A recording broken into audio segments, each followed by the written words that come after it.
नमस्कार मंडळी, स्वागत आहे तुमचं आपल्या खमंग मराठी या चॅनलमध्ये। आज बनवूयात आपण भाजक्या पोह्यांचा कुरकुरीत चिवडा।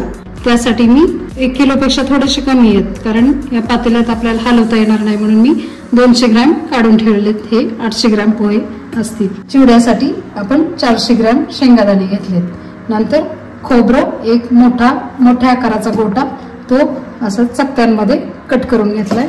आणि हे डाळ असेल 200 ग्रॅम। आता हे एक एक करून तळून घेऊ। आधी खोबरं टाकू। खोबरं अगदी असं लालसर रंगावर आपण खमंग असं तळून घेणार आहोत। 3-1 मिनिट तरी आपल्याला ते तळायसाठी लागणार आहे। आता आपलं खोबरं छान लालसर रंगावर तळून झाले। आपण आता हळूहळू काढून घेऊ। आता आपण डाळ टाकून घेऊ। मस्त हलवत राहू। डाळ तळायला काही जास्त वेळ लागत नाही, थोडंसं हलकंच तळून घ्यायचं। ऑलरेडी ते खुसखुशीत असतेच। डाळ पण आपलं 1-2 मिनिट तळून झाले। आपण आता काढून घेऊ।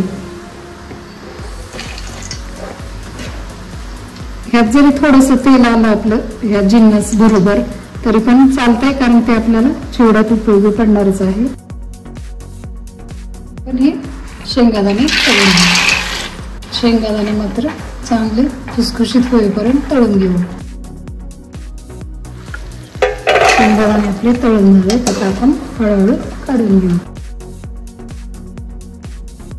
7-8 गड्डे लसणाच्या मी अशा पाकळ्या मोकळ्या करून घेतल्या, अगदी अर्धवटच अशा सोलून। आता आपण ह्याला थोडंसं रगडून घेऊ।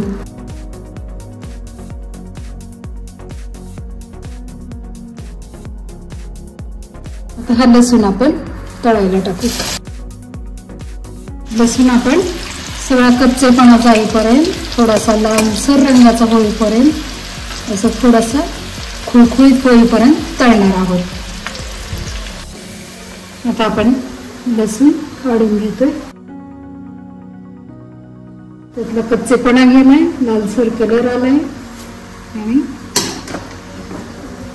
कडक असं झालंय छान। आता आपण मिरच्या तळायला टाकू। मिरची आपण काढून घेऊ। तळून झाले। आपण एक 10-12 मिरच्या असतील आपण कट करून घेतलेले। तळायला आपल्याला त्याला जवळजवळ 3-4 मिनिट लागले, कारण त्या खुळखुळीत होईपर्यंत तळायचे असतात, कच्चा पण जाईपर्यंत। हे कढीपत्त्याच्या 10-12 काड्या असतील, आपण ते टाकून घेऊ। कढीपत्ता अगदी 1-1.5 मिनिटात आपलं तळून झाला कढीपत्ता। हे पोहे खाण्याच्या चमच्याने आपण आता हे सर्व घेतलेलं आहे। त्यामध्ये 2 चमचे मोहरी, 2 चमचे जिरे, नंतर मीठ असेल 2-2.5 चमचे, नंतर हिंग आहे छोट्या चमच्याने 2-3 चमचे, नंतर हे लाल तिखट आहे ह्या चमच्याने 4 चमचे, आणि हळद जी आहे ती 3 चमचे आहे। आता आपण जिरे आणि मोहरी टाकून घेऊ। मोहरी चांगली तडतडली, जिरे टाकून, आता हे जिरे टाकून घेऊ। जिरे मोहरी आपली तडतडली। आपण आता या स्टेजला गॅस बंद करून टाकणार आहोत, आणि तेल थोडंसं कोमट झाल्यानंतर आपण हे सर्व साहित्य आहे जे मागचं राहिलेलं ते आपण टाकून घेऊ। आता आपण हे लाल तिखट, नंतर ही हळद आणि हा हिंग टाकू। थोडंसं हलवून घेऊ।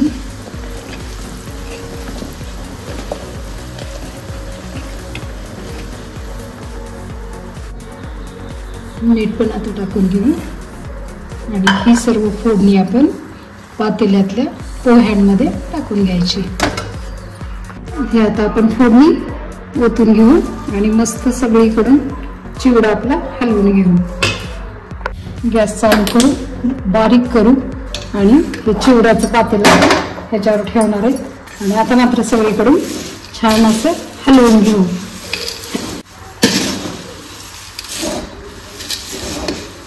एक 7 ते 8 मिनिट आपण बारीक गॅसवर हा चिवडा म्हणजे पोहे कुरकुरीत होईपर्यंत खालीवर करत राहिलो।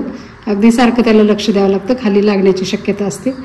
त्यामुळं हलवत राहायचं आणि 7-8 मिनिटानंतर मस्त कुरकुरीत चिवडा आपला तयार होतो. तयार आहे आपला भाजक्या पोह्यांचा पारंपरिक मस्त कुरकुरीत चिवडा.